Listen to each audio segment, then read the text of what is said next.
Welcome to First Star Let's Chat, an athletic therapy podcast. I'm your host, James Gardner, certified athletic therapist, certified strength and conditioning specialist, yoga instructor, human being. This platform, for the pros, by the pros, anybody in the performance space, and beyond. Welcome here to share in the stories of professionals, experiences, journeys, learning along the way. It's a platform to connect, to network, and to be a part of a community that cares, with conversations that matter, experiences that resonate, and generate ideas, thought-provoking, organic dialogue, passionate pros. Brought to you as always by First Star Therapy, Mobility Tape, Epic, and Benchmark Athletics. In association with the Canadian Athletic Therapists Association. It's First Star Let's Chat, an athletic therapy podcast. Thanks for being here. Thank you for being a part of it.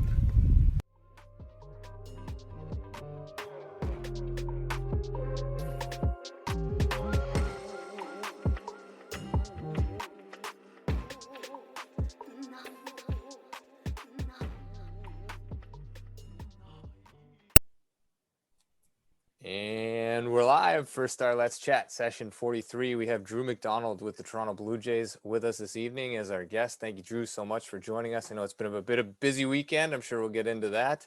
Appreciate you taking the time out. You're in the off season now, so you got maybe a little bit more time on your hands, but now you're back with your family, so maybe a little less time on your hands.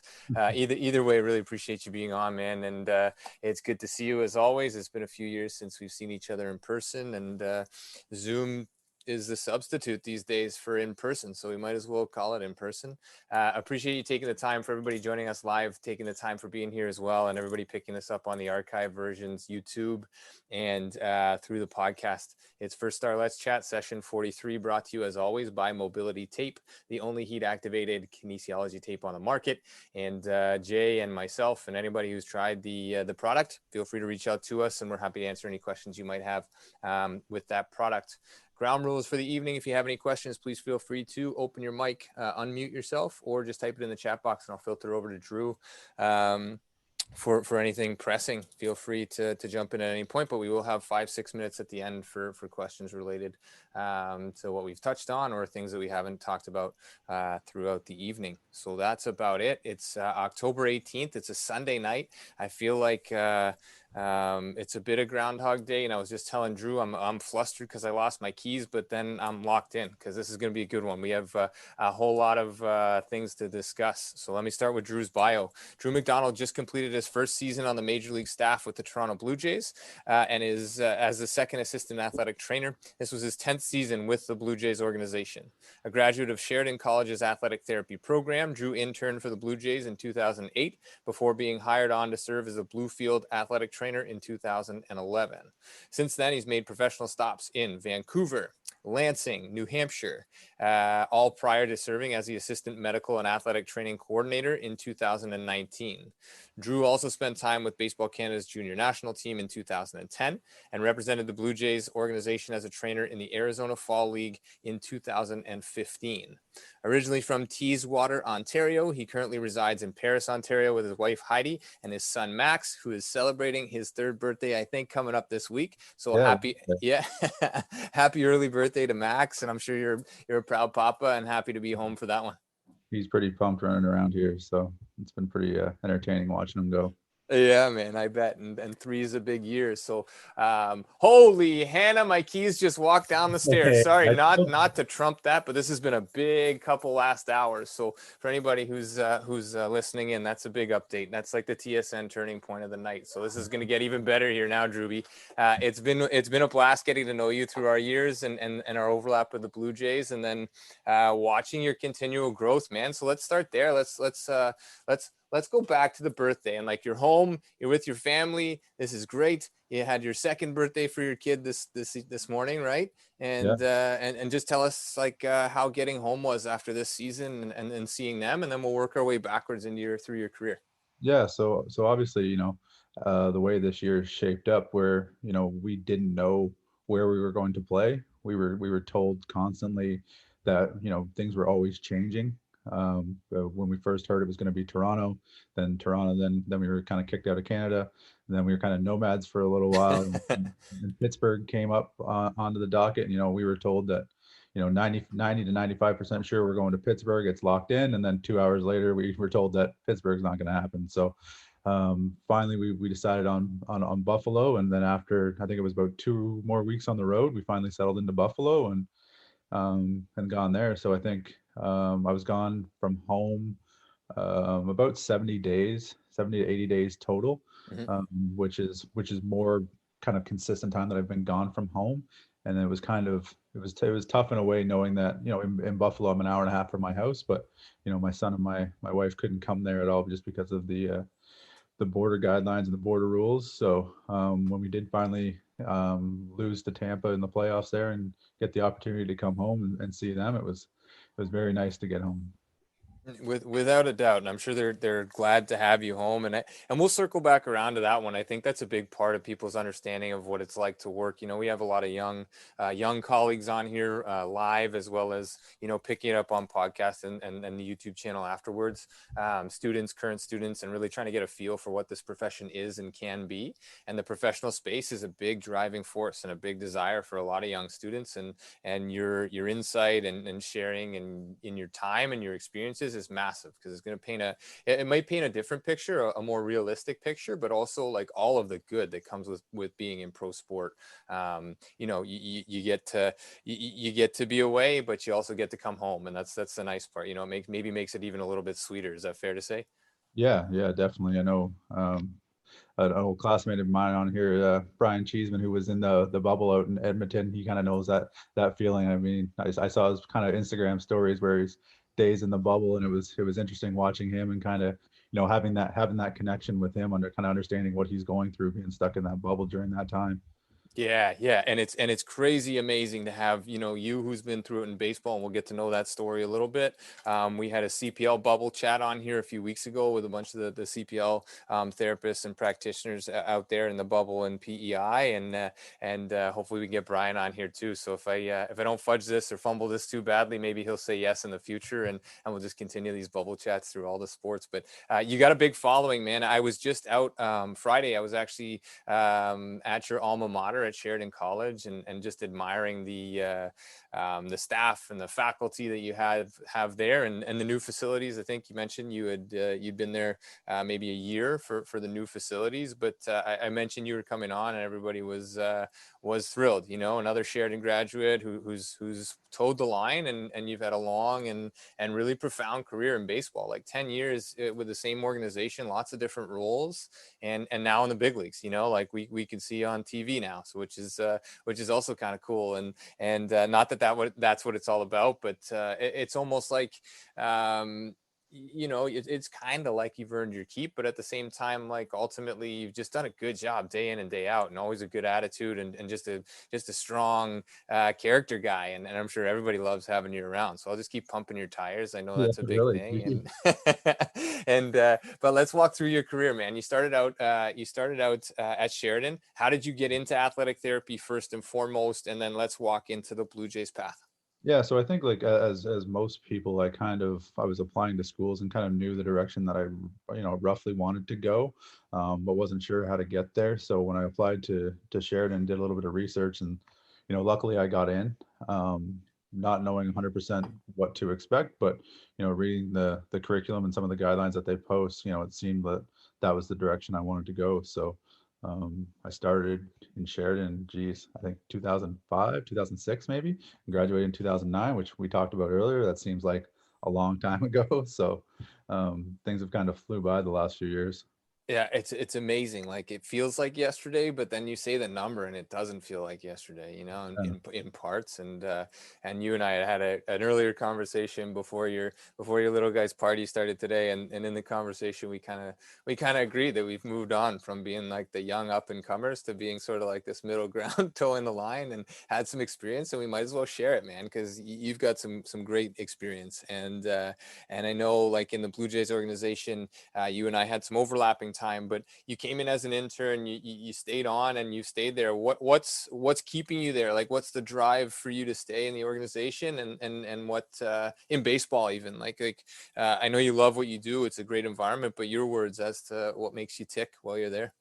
I think just the constant drive for development, never being satisfied with where you're at and never being, ashamed to learn something new and to learn something different, right? In baseball, there's so many different entities that you come across. You have other trainers like that's how you and I met. There's strength coaches. Now we have nutrition, mental performance. Even the baseball people are like, they're huge in the development of anybody that wants to learn. So diving deep and asking questions to those people kind of really helped, pique my interest in baseball, and then, drive me a little bit further to keep going on. And then obviously, being a local kind of kid to Ontario, when you work for the Blue Jays, you want to get to Toronto and work for Toronto selfishly so I can live at home a little bit more and be around my family. But Nothing um, selfish about that. yeah, but that's kind of where it is now, right? So, but my goals have changed a little bit throughout the years, especially in 2019 when I took the role as the assistant coordinator. Um, Being a part of other people's development, kind of similar to what you're doing here and what this podcast is kind of about, right? It's about developing others in the profession, help them learn from our mistakes, help them learn from our experience. I took that to heart, and that's really something that I've learned to enjoy. So it was very kind of humbling for me for you to ask me to be a part of this, because I go back and I listen to some of the other podcasts, and I'm in professional sports, which is great, and I've worked my butt off to get here, but there's a lot of the therapists out there that you've had on that they're doing they're doing real life shit. You know what I mean? Like, they're working with people, they're making a difference in people's lives, and stuff that's really impactful. So sure, I get to work in pro sports, but be able to be in a profession where these people, the people that you've had on, and yourself included, are pushing this profession forward. It's really humbling to be a part of that. Well, no, I appreciate that, and don't think for a second that you're not helping people with things that really matter too. Like, believe it or not, I've had the opportunity to step back and reflect. You're still in it, so maybe you don't feel it right now, but like the impact that you're having on a daily basis, day in and day out, both at the field and away from the field, supporting people, allowing their career to be as robust as possible, and just in conversations, and being part of that camaraderie. That's all part of it, man. And you're doing work that goes much beyond the home run fence and the lines on the field and the dugouts. It goes further, man. It really does. And you'll start talking to athletes down the road, as I have now in leaving, and just going back to it, and really started having those connections that you may not even realize right now, because you're in it so deep in it on a day-to-day basis. But I really appreciate the compliments as well, and we're trying to grow this thing from the inside out, and having you on and having access to people who are in the pro space is absolutely massive, because it does provide unique opportunities for other people to connect, even just to listen, whether or not they're on here live or picking it up later. There's an authenticity to you, and to you being on here and just having a conversation and seeing where it takes us in order to learn and grow together, right? So I really, again, really appreciate your time, and taking the time out to share your life, and share your story with us. You touched on the integrative approach, right, a little bit, in terms of like how many people you have access to learn with and grow with. The team within the Blue Jays organization, where does that sit currently? Like strength coaches, athletic trainers. What else does it stuff, so you can paint a holistic picture for people? Yeah, What other pros do you have with you or access to? so definitely in the major league, obviously the resources are, I wouldn't say endless, but they're a lot bulkier than the minor leagues. So on the major league staff, there's three therapists or trainers. Mhm. There's a full-time PT. We have a full-time massage therapist who travels with us, and then a part-time who works out of Toronto sometimes. Two strength coaches, a mental performance coach, a full-time uh, dietitian, and then obviously our network of doctors and physicians and chiros that kind of are more or less on retainers but come in and out. So it's a pretty extensive staff when you go right down to it. But it's also it's a great place to learn because you have so many different approaches and so many different people's ideas that it's hard not to learn Yeah. basically in those environments. Yeah, no doubt. And I think that's kind of been a running theme on here as well, is like lifelong learners. You know, we had a Shannon Webster on last week who's currently at Sheridan in her fourth year, and from her all the way back through, you know, Scotty Livingston, who's been around for seemingly ever, and Glenn Bergeron, and constantly evolving and constantly learning within the profession, and you know, and not just specific to AT, but you know, we've had, you know, Scotty Howard on from Sport Chiro World, and surgeons and doctors, and it seems like this stream, this connectedness that we have with one another through this podcast and through what we do in the integrative space, is that passion to continually put your ego aside, continue to learn and grow with those around you. And I think that's massive within that organization. You've had a role as a trainer on the bench, as an athletic trainer on the bench, athletic therapist in Canada, semantics really, but also as a coordinator, right? As an assistant coordinator. So how did that differ for you? What does the coordinator's role look like and feel like for those that may not be familiar, Yeah. versus the day-to-day on the bench and with a specific roster? So it was definitely a little bit of a learning experience and a step up from what the day to day in baseball looks like. At that point, I was based solely out of Florida, at our complex in Dunedin, Mhm. and so there's stuff going on there, but you're still involved with basically the day to day operations of every affiliate. So for those who don't know, we have 7 affiliates plus a Dominican complex. So being involved in the medical process and making sure that guys are taken care of and everything's kind of running smoothly there is kind of what the role of the coordinator does, as well as kind of giving that bridge between our staff, which we call, boots on the ground and at the affiliates, to our front office, and just being available to answer questions from both ends. No, a massive insight, and just kind of to give everybody a little bit of an overview. Baseball's definitely a different beast than any other sport. It's daily, right? I mean, there's games virtually every day, and we'll get into this season and how that differed. But there's virtually games every day, and there's not a whole lot of time, you know. And plus, you got to build in travel, and the minor leagues is majority bus, and up until, you know, maybe Double A, high Double A, and Triple A, and you really got to push to sort of survive. You know, it's almost like survival of the fittest some days with those athletes, and it's not just simply go out and swing the bat and throw the ball. There's hours that go into it in the daytime, as well. So from a trainer's perspective with the big league team, did anything look or feel a little bit different? You touched on the resource, obviously the pool of resources, maybe a little bit bigger, a little bit greater, a little more depth. This season was wholly different because of the length and obviously the circumstances with the pandemic. But as a big league trainer now, is there a difference, or things that you've taken from the minor leagues that you can really apply with where you are now? I think a lot of it was just developing or having the ability to develop relationships, right?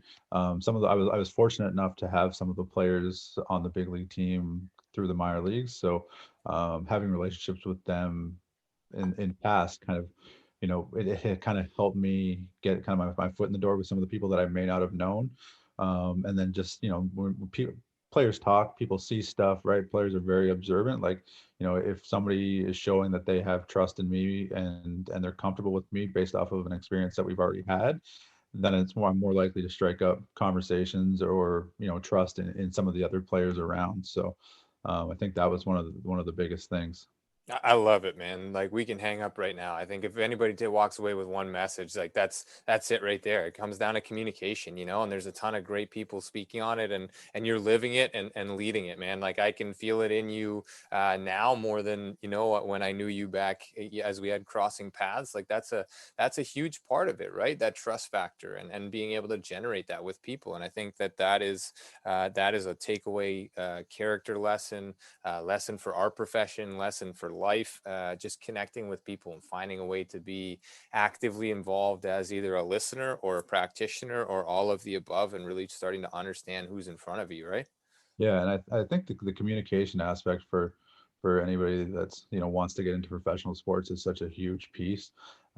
Just because there's so many different lines of communication, and there's different ways to approach it by, you're trying to get the same message across, right? So, when you're communicating, injury status or availability on a player, you have to explain that to the player, which is different how you're going to explain it to another therapist, which is different than how you're going to explain it to the coach, which is different how then you going to explain it to the front office, right? But Mhm. you're still trying to get across the same message. So the adaptability in communication and understanding what needs to be said, to kind of each of those groups been a huge kind of development thing for me.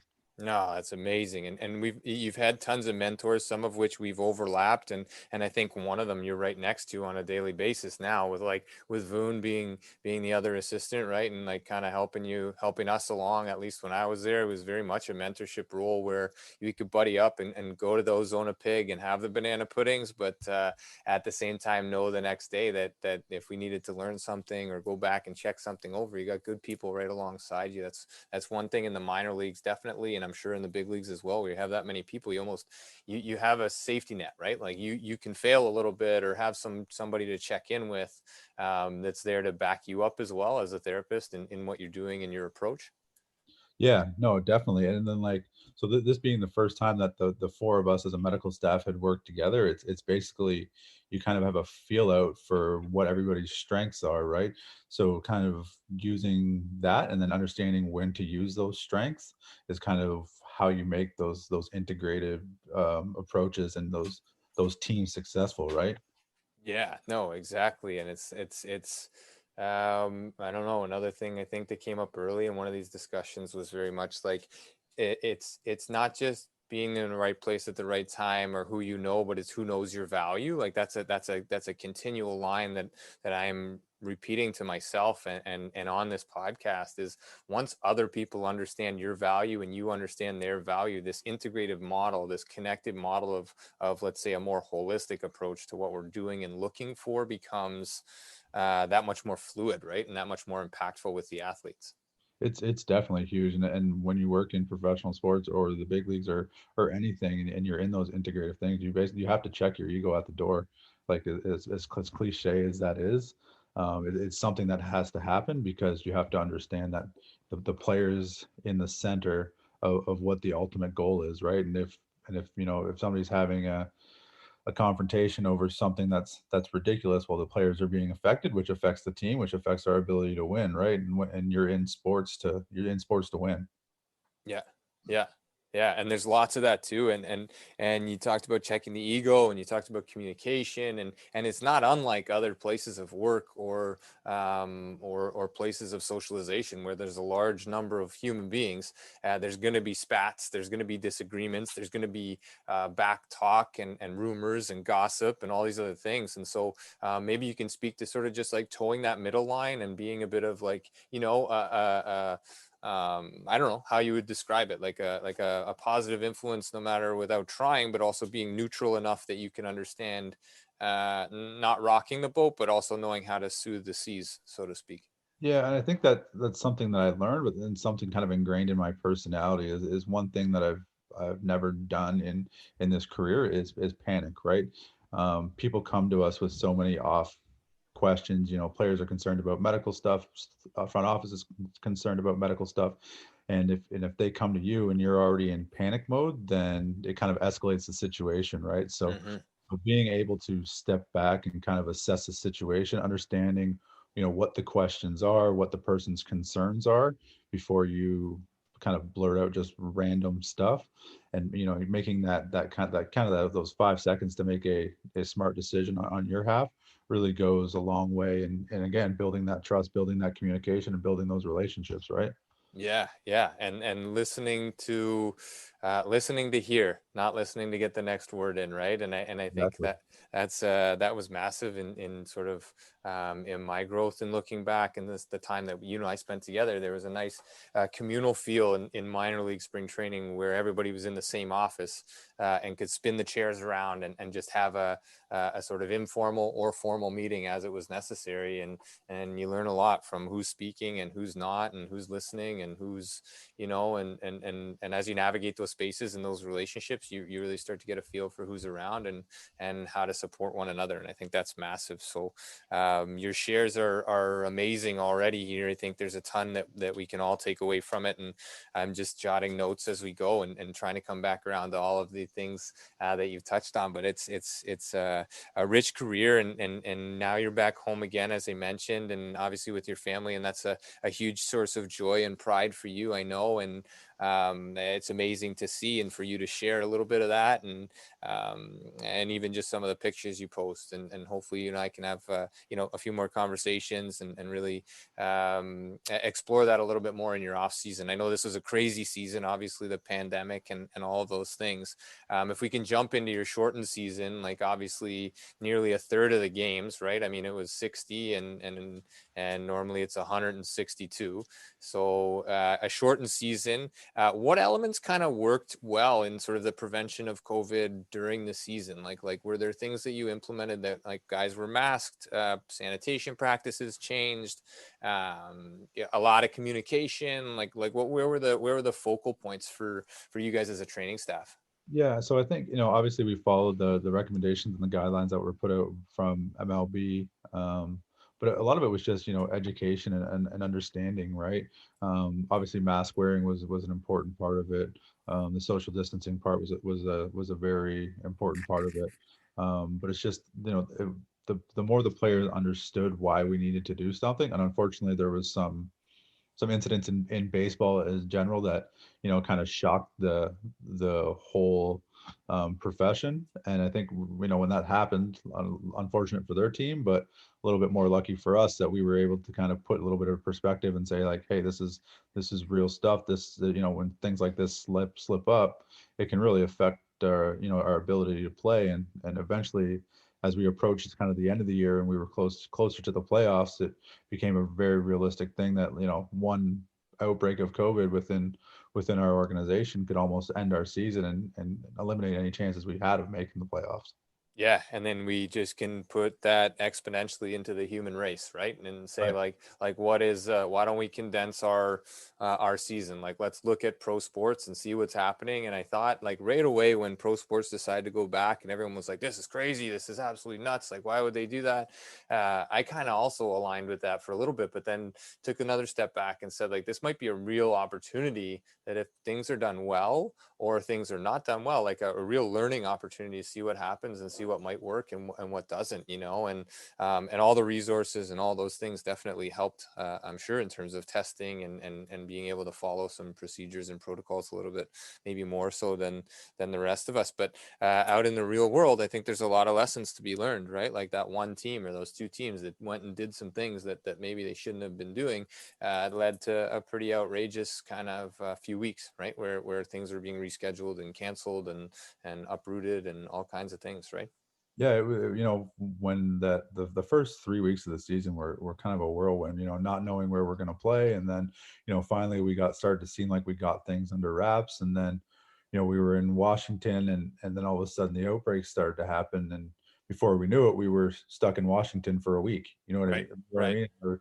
There was no plans to go anywhere until we knew where we could go, where we could play, and all that. So it was very interesting to try to navigate that, as well as you're starting to worry about the workload that players are getting in as you're ramping the season, because obviously if they're not in shape and their workload goes up and down, that increases their chance for injury. So there's a lot of stuff that kind of goes into that when those scenarios hit. So it was very definitely the whole thing was very different to navigate, but the initial 3 weeks 4 weeks was especially difficult. Yeah, without a doubt. And then I don't know, I just kind of go back to the very beginning and I had was lucky enough to have Frosty on here and then Boone and then George later on and John Birdie, like all these people overlap in the baseball space for you and I. And I read an article later on that about Birdie and like sort of being a cornerstone of that Marlins roster. And when they came to play you guys, he kind of had to stay like on the other side of the field, even though he wanted to run across and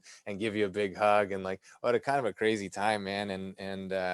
I don't know. I just keep thinking back to those lifers, and you're now upping the years in terms of number of years in baseball, and how routine spring training is, and getting used to, like, I'm packing my bags in January so I can leave in middle of the month or end of the month, beginning of February. I know what spring training is going to be like. I know when we're going to leave for the season. I know when we're going to go from that place to that place, and where our all-star break is, and what I'm going to do for all-star break, and all of that just went poof, right? All of a sudden. And for how hard was that, for maybe not for you, but if it was for you as well, but some of those lifers, did you notice a change? Like, was it difficult in terms of like mental health, or like sort of their ability to adjust? Yeah, like it was definitely difficult to kind of navigate and to get through. Like there was a time where it was a very real scenario that we were going to travel for all of our games. So packing your suitcase even definitely changes, right? And then you're starting to think of, life in a hotel and life traveling and no place, baseball is pretty crazy, but it's always nice to have a home city where you can unpack some things and get comfortable in, right? So there was a high level of discomfort kind of throughout the organization. I think just in general because you just didn't know what to expect, and there was obviously always the chance of, hey, this might get so bad that the season just ends, right? Like there was definitely times where we thought that the season is going to be over, and you know what, we're just all going to go home. We gave it a shot, it didn't work, and this Hmm. is it. Yeah, yeah, exactly. And we kind of see that. I think probably saw that in every sport, right? And now the NFL is live, and I didn't look at a scoreboard today, but I'm sure there was a game or two canceled again this week, of just sort of like, there's rosters that are being affected, and all that. And then anyway, I was just thinking back to some of the guys who have been there forever, and they're just so used to being out of their house, as of out of their home in their home city or hometown, and being out from January until now. And they weren't. They were at home, and the minor leagues is a whole nother story. We won't even go down that path right now. But your experience from this year is fantastic. How do you feel like did roster usage and sort of your focus in terms of how you're treating injuries or tracking injuries, did that change due to the condensed version of the 162 game schedule? Yeah, I think it had to. It felt like we were doing maintenance stuff kind of constantly. We didn't want anything. Every game, even if you start to look at our schedule and how things shuck out. We had a lot of one-run games. We had a lot of extra inning games, so we had to have guys ready to compete the next day. That you couldn't give the guys the rest that you typically would, because you're competing in high leverage situations every day. So our approach definitely became, like, let's get guys going. You know what I mean? Get them ready, get them what they need. We probably didn't hit some of the development stuff on some of the guys that we would like to as much, but Mhm. in a condensed season, there had to be sacrifices, and especially when you're jockeying for a playoff spot, as we were pretty well to the final week of the season, that you had to basically just have guys ready to go. Yeah, no, excellent, and such an amazing answer, and just to see it and feel it, and like, some people just listen to the radio or the TV, and you don't really understand all the things that go into it, and that's kind of what I love about the game, is even the training side of things, or the therapy side of things, or the strength and conditioning side of things, because it is such a dense schedule, even in a regular year. It's the game behind the game. It's not actually what's happening on the surface that's the reality of baseball. It's all the things that go in behind it. I think that's what I love about being a therapist, is you're kind of behind the scenes, and you're a part of all of that, but you don't have to be on the TV or all those other things, right? Yeah, definitely. When in the minor leagues a little bit more so than the major league, because you're dealing with more of a polished player. But there's definitely ways that I've been a part, or I've seen our training staff be a part of the development and the growth of very successful players within our organization, or guys who are no longer within our organization. And that's a cool thing that, like you said, John Birdie for sure, who we both had, a few years now since I had John, but just the relationship that we were able to build, because he recognizes the what we brought to his development. And John was definitely one of those people that wanted to play every day. So somebody that wants to play every day is very easy to work with. So and you could tell that he appreciated our ability to get him out there every day. Yeah, no, awesome share, awesome guy, and just hearing you talk about, all the things that you're doing and getting to do and still love doing. It's amazing, man, to feel a part of this still and get the goosebumps listening to you talk about being out there and being part of the big league roster now as is your current role. Again, session 43 of First Star. Let's chat. Drew McDonald is our guest with the Toronto Blue Jays, checking in from Paris, Ontario, and giving us the lowdown on the condensed version of the baseball season, Major League Baseball season. And Game 7 goes tonight, so we'll be looking for Frosty and George in the dugout there, and Sal Fasano, I think, is a bench coach there still, Yeah. and some guys, some overlap there, which is Game 7 of the NLCS, I guess. So anyway, some great shares, man. Can we shift gears just for a second, maybe, and look at the other pandemic, which was like UCL blowouts, Tommy John surgeries in baseball, both Major League Baseball as well as minor league baseball as well as amateur level baseball, right? I read a lot still about UCLs and movement efficiencies and effectiveness of training, whatever, in order to combat UCLs. There's a lot of contributing factors to UCL blowouts, right? And so in your experience and um, in your most recent sort of understanding, what are some of those factors that contribute to the UCLs? Like in my mind, and don't let me lead you, but my mind has always been it's a repetitive sport. It's doing something that the body is not really made to do.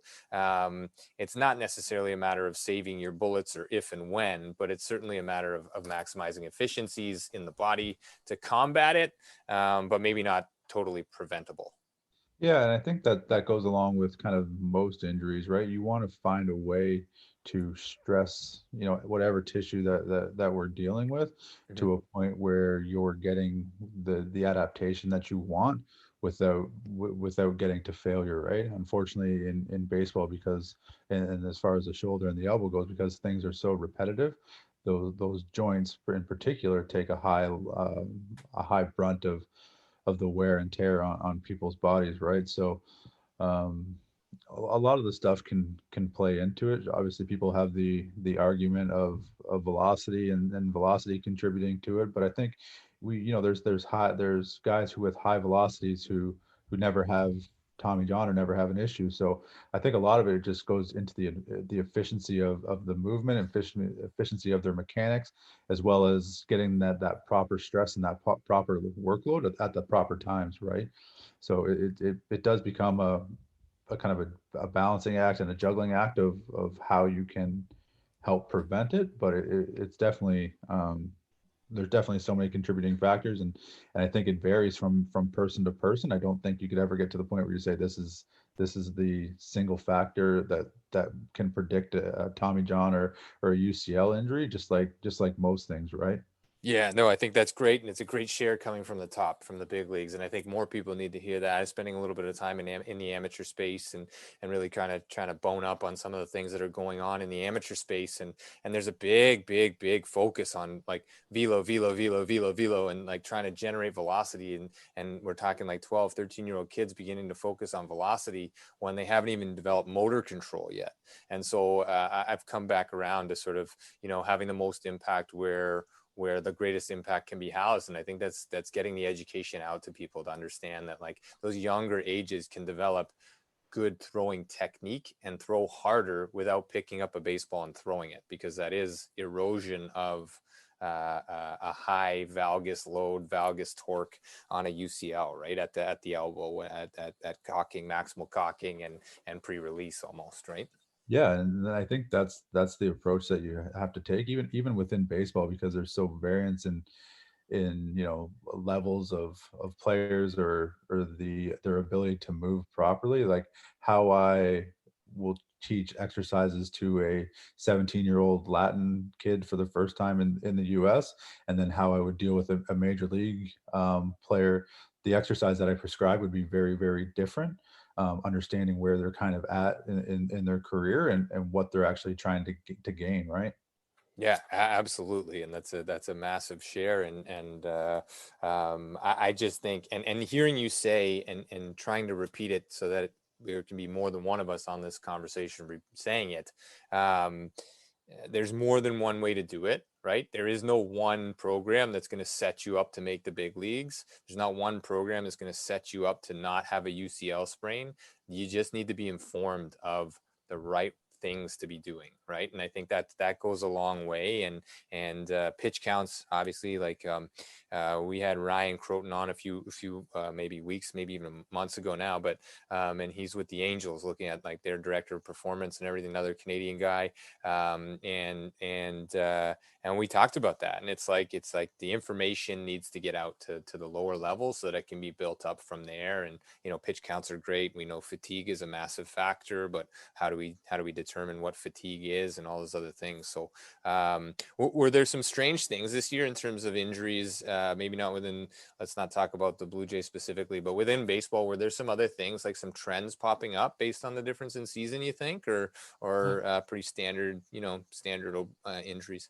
I think there's probably some pretty standard stuff overall. Obviously, I would assume that there's probably a higher prevalence in some soft tissue stuff, and then even probably some stuff that required surgery, just because just from what we saw there, the buildup wasn't there, right? Yep. The players didn't get the proper buildup, and like you said, we had 3 weeks of spring training after these players were at home for 2.5 months, and then expected to instantly go into performance, right? So the buildup that you typically get in spring training, or even in April, because the baseball season is so long, it just wasn't there, right? So obviously there was probably some guys that were affected more acutely with soft tissue stuff, but then there was probably guys who unfortunately got to the point where their ligaments or whatever it was just couldn't handle the quick ramp up, and eventually failed.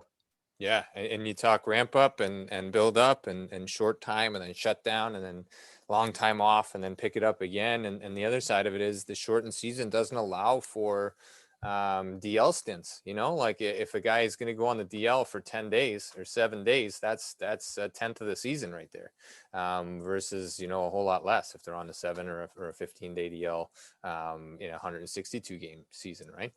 Yeah, you just couldn't give guys the appropriate amount of rest, it seemed, when they needed it, right? Everything in any sport, it's, how quickly can we get this guy back, right? But I think in the shortened season, there was a little bit even less leeway for that. It was like 4 weeks is good, but hey, 3 weeks is probably better. So, and then understanding that and how to navigate that was definitely interesting.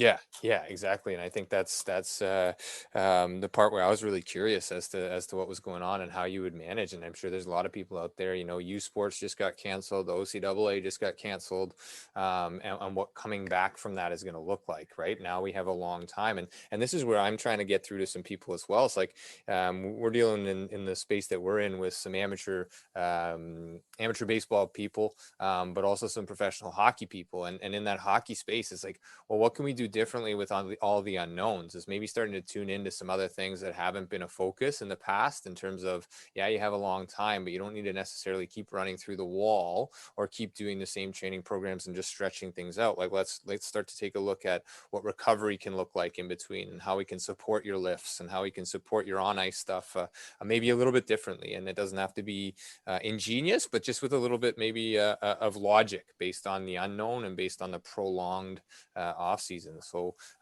your take in this space is massive and definitely helpful on this side, and I'm sure for everybody listening. Going back to COVID, with a return to play, and you don't have to give away secrets to the Blue Jays or anything, but were there recommendations, or do you have any recommendations following a positive test with an athlete? Like, was there a certain way that things were to be done? I know we had a pro sports sort of pandemic in the pro sports space, through the CATA on here earlier with the NHL, CFL, and MLS, and they had talked about like automatic cardiac X-ray following and all those things. What did MLB say or do with, like, the focus there? So it was very similar. We needed to get, two negative test results within a 24-hour period. And then from there, they had to do, complete the cardiac screen. And then after that, it was basically they were cleared to return to, club facilities. But at that point, you still had to manage the workload, and similar to any injury or anything that happens, the time that they miss also dictates the time that it takes them to properly return, right? How you would return somebody from COVID who missed 7 days is very different than how you would return them in if they missed 3 weeks, right? So navigating that, which fortunately we didn't really have to deal with, but Mhm. we were prepared to navigate those scenarios if we needed to, was definitely something that you had to plan for.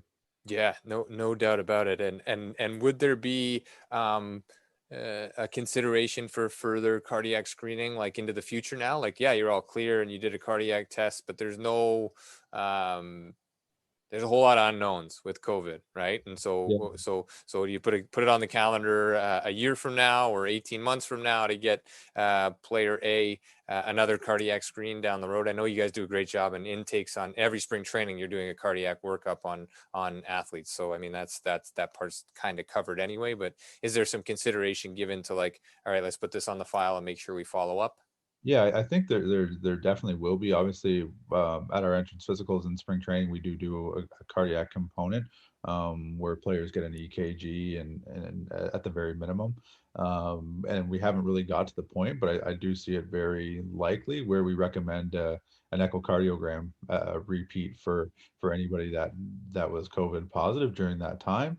Whether we'll do it permanently for all the years going forward, or whether we just do it in 2021. But I definitely see it being a part of our intake. Yeah. Yeah. And then again, like those resources are there and available within the pro sport space. And so there's a lot of those considerations that need to be taken into account in the amateur space as well. So just because a kid tests positive and then they come back negative, are we following those protocols outside of that as well within, the amateur space, the university space, college, like all these other things? It's like we need to look beyond just getting somebody clearance back to sport. And I think that's that's a highlight of what we do as therapists is we understand that. But I think people who are starting out in their careers or who may not have an understanding of that can leave a lot on the table in terms of sort of liabilities and considerations. So it's a great answer, and I think that's very helpful for anybody listening in who's in the amateur space as well, right? Because I was just talking with a colleague who's working in a field-based sport, both women's and men's, at a decent level, like a high level, but they're teenage kids, and the males weren't allowed to practice this week because they had a positive, last week kind of thing. But the females were still practicing, and yeah, just things that we may not have even considered until we come across it. And MLB and the NHL, and like we can, again, coming back around to this idea that we can learn a lot from them in the amateur spaces, but we're also going to have to consider what resources we have and how to maximize usage of those in the cases of returning to sport for sure, and clearance for sport. So appreciate it, man. That's a great answer. I'll open this up for anybody who has any questions for Drew. Just give you the next couple minutes. If you have anything to feel free to type in or unmute yourself and ask any questions of relevance. It would be warranted for sure. I'll filter them over to Drew to make sure they get asked here in the next couple minutes. But again, this platform, this podcast, the Zoom cast and YouTube channel is all about connecting people, and the audience is live, but the audience is also picking this up tomorrow and beyond, and really appreciate all the support. We just surpassed 1,000 downloads on the podcast, which is a tribute to everybody who's been on, and guys like you taking time to share your story and your experience, because this is what people are tuning in for, to learn and connect, and again, as an athletic therapist, primarily to really puff up our chests a little bit and start to show the world what it is we are doing, can do, and will be doing into the future, and in supporting each other and supporting the profession, but also working in an integrative space where egos and titles don't really make a difference. What really makes a difference is the humane element and the authentic nature of an approach that cares, we care to listen, we care to do better, we care to help one another, and we elevate, we lift each other up. And that's kind of the whole idea of this platform. And having you on, Drew, is amazing. It's amazing to see you again. And I hope one day, like, our kids can play together or something. That might be a thing. We didn't have kids, I don't think, when we saw each other last. So it might be a thing one day down the road with masks and bubbles or something. Who knows? But it's been great, man. You shared so much, and it's been a really, really cool discussion to be a part of. So I'll open this up. Maybe a question coming in here. Hey, Drew, just an aside. Hey. You mentioned you're from Paris. Yes.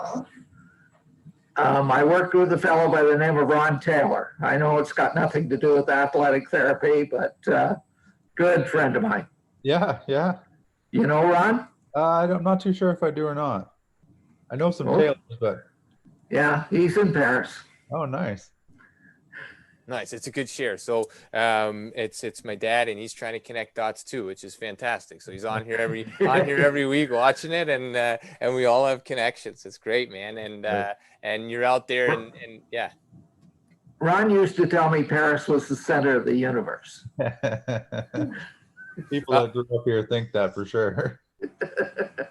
That's all right. You got your young one now, so it is the center of your universe anyway. Right. You have a 3-year-old. Heidi is pregnant and due in the winter, so please pass along my best. I don't know if we've actually met, but pass along my best and my best to you with that as well, and welcoming your second and keeping your first occupied and all of that. I'm sure he's in good hands having you home, and I'm sure everybody's really grateful and proud of Papa, man. I'm very proud of you.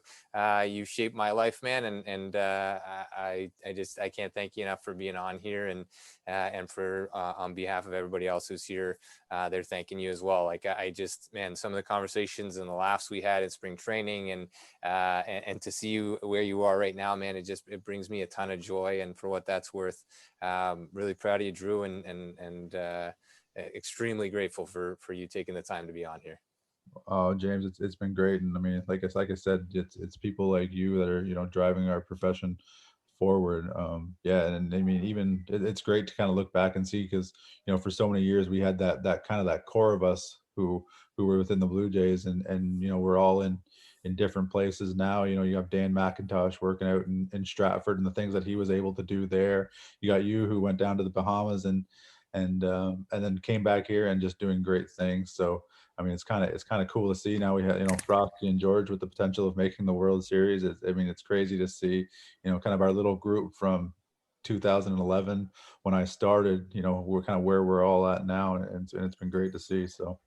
Hey, man. Well, I think we'll have a reunion at some point, and maybe I can work something out that we can make that happen somewhere warm, maybe. Who knows? Maybe somewhere cold. Maybe everybody needs something, or somewhere cold as well. So, yeah. So if there's any questions, please feel free to get them in here. We got like 2 more minutes. We're approaching that hour mark, and I know Drew's had a long day, and we've all had some time, and my keys got found. I knew it was going to get better, and I didn't anticipate this being such an amazing talk, man. You shared so much again. It goes such a long way for all of us to hear from everybody who's in this profession doing different things, and you're an idol to a lot of us, and in your role and the way that you handle yourself. And I know young students and older students, and just people who are looking to understand things a little bit more, or make an informed decision. Is pro for me, or is it not for me, or all of those things. I think these are huge shares, and a whole bunch of thank yous coming in here. And yeah.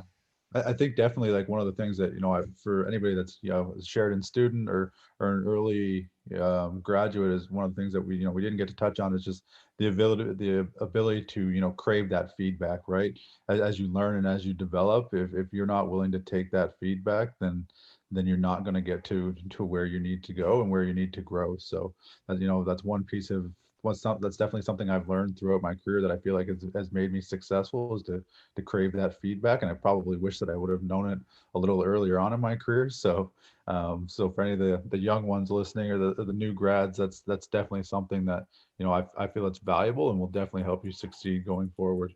Yeah, and hey, man, not even for the young ones or the new ones. Like that's something to reiterate on a regular basis for all of us, right? Like crave the feedback, understand that being wrong is how you grow, and it doesn't have to be just one way. And I think there's been a ton of lessons woven throughout this discussion, and let's leave it there, man. That's a great way to leave off. Really, really respect that and love that, man. It was fantastic. So I'll just wrap up here with our thank yous. And Drew MacDonald is our guest this evening.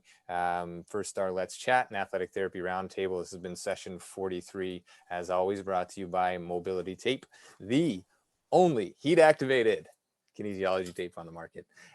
Drew, it's been a pleasure, man. Everybody else who's here live, everybody picking this up on the podcast, Zoomcast here, but YouTube channel as well. Again, really appreciate all of the support, connectedness, and we have a big one coming up on Wednesday, which isn't part of Let's Chat. It's separate. It's mental health and addiction in sports. A couple psychology people, a sports psychologist by the name of Jens, sports psychology coach Jens Kasten will be on. He's a former professional goalie, played in Germany for a bunch of years. Mike Stroh is a psychology counselor, just completed his MA, and fantastic share as part of that. We'll have the CCMHS on as well, which is a Center for Mental Health in Sport out in Ottawa, just to share some resources and do some things. So that's Wednesday. It's $39. All of those proceeds are going directly to advocates for mental health and addiction. So that's this Wednesday, right here on Zoom. We'll send that out as you purchase your ticket. And then next week we'll have Becky Swan, who's doing some big things in the AT world out on the West Coast with the police force out that way, and looking very much forward to that. Not to minimize, again, session 43 here with Drew MacDonald, Toronto Blue Jays. Drew, thank you so much, man. I wish you the best, and let's stay in touch, all right? Definitely, buddy. Thank you again. I hope everybody stays safe out there. All right.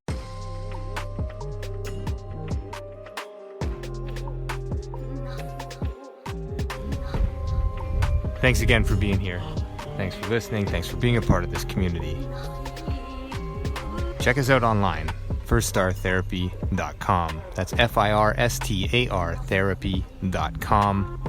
Or email us with feedback, consult@firststartherapy.com, CONSULT@firststartherapy.com, on Instagram @firststar.therapy, and our podcast host @letschat.at. This is First Star Let's Chat, an athletic therapy podcast.